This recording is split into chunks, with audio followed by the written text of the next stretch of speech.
Bonsoir, bonjour, chers camarades, chers compatriotes congolais et congolais, où que vous vous retrouviez à l'étranger ou dans la République démocratique du Congo.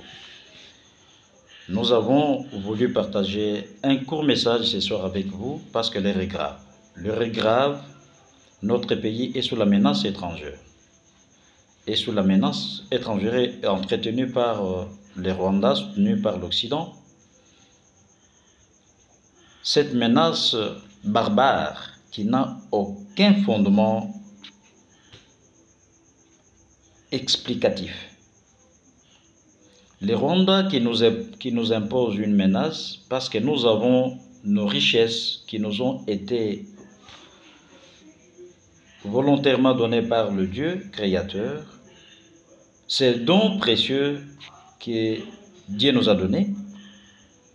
Nous sommes devenus à cause de ça les ennemis de tous nos pays voisins. En plus des pays voisins, tous les décideurs du monde, les États-Unis d'Amérique, l'Union européenne, qui veulent en finir avec le président de la République, seulement à cause de l'envie, la convoitise de nos richesses. C'est pour cela que nous devons dire au peuple congolais ce soir d'être unis, de taire nos divergences politiques, ethniques, car nous n'avons que le Congo comme seule patrie. Le Congo est comme une maison dont la porte, si elle est fermée, va rendre tous ses habitants des locataires. C'est pour cela que nous devons considérer le Congo plus qu'une maison. Le Congo, c'est un cadeau que Dieu nous a donné.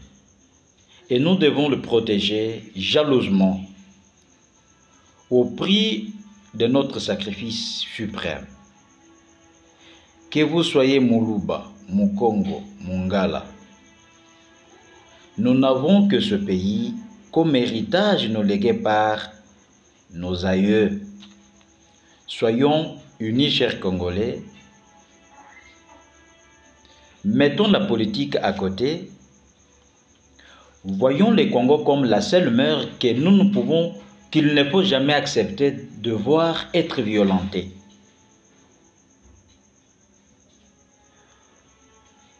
Privilégions l'amour. Soutenons le président de la République qui aujourd'hui, grâce à l'amour du Congo, ferme la porte à tous les ennemis qui veulent à tout prix favoriser la balkanisation de notre pays. Prions pour le président de la République. Prions pour nos dirigeants, sérieux surtout, qui travaillent jour et nuit pour la préservation de la paix et la souveraineté nationale. Chers Congolais et Congolais, nous voudrions vous dire que l'heure est grave. L'heure est grave, c'est parce que nous constatons que beaucoup de travaux ou beaucoup de projets qui ont été déclenchés selon la vision du président de la République dans différents coins de notre pays tardent à se concrétiser comme on s'y attendait. S'il faut être spécifique, nous voudrions parler particulièrement du projet de la construction des deux routes d'intérêt socio-économique capital. En l'occurrence, la route nationale numéro 1 qui devrait relier Kamwesha à la province du Kasaï oriental, du Kasaï oriental vers l'Omami. La deuxième route, c'est la route Kananga-Kalambambouji, d'intérêt économique non négligeable. Et si il m'était recommandé de choisir parmi les deux, je prendrais la route Kananga-Kalambambouji. Pourquoi? Parce que cette route, si réellement aujourd'hui elle est praticable, tous les acteurs économiques de l'espace Grand Kasaï pourraient regagner nos provinces respectives pour relancer l'économie. Si l'économie aurait lancé, de toute manière, cela va impacter positivement sur les quotidiens du peuple congolais. On va prendre facilement des marchandises qui viennent de l'Angola vers nos provinces respectives. Les marchandises qui devraient venir de la Tanzanie, de l'Afrique du Sud, de l'Afrique orientale, tout court.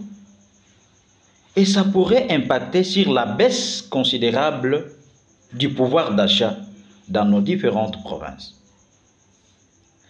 Mais fort malheureusement, nous constatons que malgré les coups d'envoi de ces travaux qui a été lancé par le président de la République lui-même lors de sa dernière descente dans la province du Kasaï central, rien ne marche. Beaucoup de mafieux nous ont balancé certaines images selon lesquelles les travaux évoluaient positivement, les travaux évoluaient de façon appréciable. Mais lorsque le communicateur particulier du président de la République ont eu la volonté, poussée par l'amour du pays, de la patrie, sont descendus sur terrain, ils nous ont fait un constat amer de ce qui se passe pour la route Kananga-Kalambambouj. Rien ne marche, rien ne fait jusqu'au jour d'aujourd'hui. Celles-là qui ont été responsabilisées par le président de la République ont jugé bon de dormir que de penser au quotidien, au changement du social de notre pays, de notre population, voulais-je dire. Les gouverneurs du Kasaï central, en la personne de M. John Kabeya, ne fait absolument rien, mes chers camarades. Au lieu de travailler pour, selon la vision du président de la République, lui a jugé bien de travailler pour lui-même et pour sa famille. Quand les Kanangais sont en train de se plaindre, ça ne lui dit absolument rien. Pourquoi? C'est parce qu'il s'amasse l'argent, il s'amasse de l'argent, il se fait l'argent. Tous ses enfants sont en Europe, ils se payent des parcelles facilement. C'est pour cela que la misère du peuple ne lui dit absolument rien. Or, il a été élu pour le peuple, mais nous constatons qu'il est quasi inexistant dans tous les événements d'impact économique, social significatif pour l'espace Grand Kasaï en général et pour la province du Kasaï central en particulier. S'il faudra encore revenir vers un autre projet d'impact très capital, c'est le projet du barrage Katende. La construction du barrage Katende. Banabé. Qu'est-ce qui manque pour que ce grand projet puisse aller vers la fin, puisse terminer? Si le barrage Katende s'est terminé, obligatoirement, tout l'espace Grand Kasaï sera desservi en électricité, en eau et électricité. S'il y a électricité permanente, les conséquences économiques seront positives. Il y aura appel des investisseurs qui viendront avec leurs entreprises. Et quand il y a entreprise, les jeunes qui étaient autrefois chômeurs auront du travail.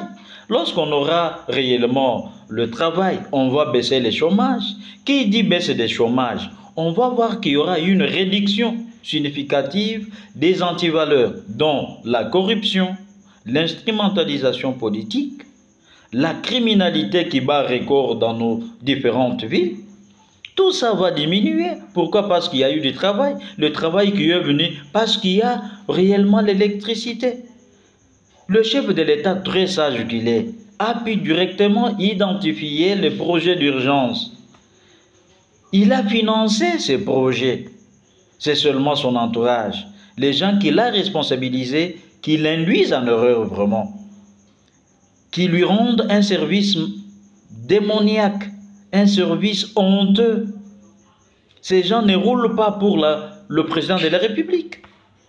Et nous devons dénoncer les jeunes éveillés aujourd'hui qui sont attendus par la République démocratique du Congo.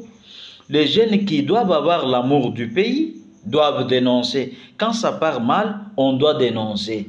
On ne doit pas acclamer lorsque ça marche mal. Nous devons dénoncer le mal pour pousser nos dirigeants à mieux faire.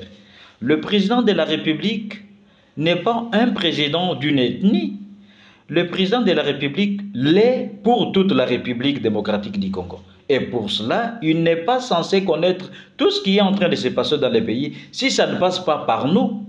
C'est dans ce cadre que nous, le membre de l'éveil patriotique pour le développement et les progrès de la jeunesse, nous nous sommes dit nous ne pouvons pas croiser les bras.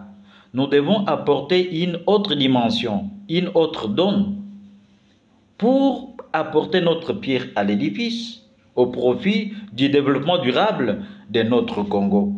La jeunesse aujourd'hui doit se tenir debout, doit barrer la route à l'instrumentalisation politique. Nous devons privilégier ce qui doit réellement rendre le Congo développé. Et pour ce faire, nous devons tous nous unir comme un seul homme derrière le président de la République, l'appuyer, le soutenir pour qu'il parvienne à la matérialisation tant vantée de sa vision salvatrice pour le peuple congolais. Si nous ne le faisons pas, qui le fera? Soyons tous unis, chers Congolais. En plus de ces grands projets, nous ne pouvons pas minimiser, nous ne pouvons pas oublier la relance de l'AMIBA. Voilà, son Excellence, Monsieur le Président de la République, nous devons très bien vous dire à travers cette petite vidéo, parce que nous sommes certains que ça va vous parvenir, voilà les urgences pour l'espace Grand Kassai. La construction du barrage de Katende, la construction de la route Kalambambouji, Kananga-Kalambambouji, la construction de la route nationale numéro 1. Heureusement, elle est déjà arrivée à Kamwesha. De Kamwesha à Mbujimai, de Mbujimai à Mwenaditu Kabinda. En plus de ça, la relance de l'AMIBA. Voilà les urgences pour l'espace Grand Kassai, Monsieur le Président. Ce sont les urgences. Nous savons très bien qu'il y a beaucoup à faire dans ce pays, mais veuillez voir, pensez, Monsieur le Président, à cet espace Grand Kassai. Depuis l'indépendance jusqu'au jour d'aujourd'hui, cet espace a été délaissé. Pourquoi? Parce que c'est de là que vient l'opposant farouche, le défunt Dr Étienne Tshisekedi wa Mulumba. C'est parce qu'il était du Grand Kassai qu'on avait jugé bon de priver l'espace Grand Kassai. Et maintenant que vous êtes au pouvoir, quoique nous n'ayons pas tendance tribale, mais vous devez, Monsieur le Président, penser à de réponses urgentes. Pensez à faire les suivis. C'est les suivis qui manquent, Monsieur le Président. Vous avez mis confiance en des gens qui ne vous rendent pas un service adéquat. Veuillez ouvrir l'œil. Veuillez réellement profiter d'une nouvelle donne. Une nouvelle donne qui doit être réellement, retrouvée aujourd'hui à certains jeunes engagés, déterminés à apporter un plus au développement du Grand Congo. Et si, Monsieur le Président, vous ne tenez pas compte de ces doléances, vous restez flatté par les dialélistes, les gens qui ne sont là que pour voir tout en blanc. Ce sont les gens qui vont réellement vous rendre un mauvais service. Veuillez, Monsieur le Président, identifier comme vous l'avez déjà fait, sanctionner tous les détourneurs qui roulent pour leur propre ventre. L'heure a sonné où nous devons nous tenir debout pour défendre notre Congo. Mukongo, Mongala, Muswahili, Beto, na Beto. Merci à tout le monde. Veuillez passer une bonne soirée.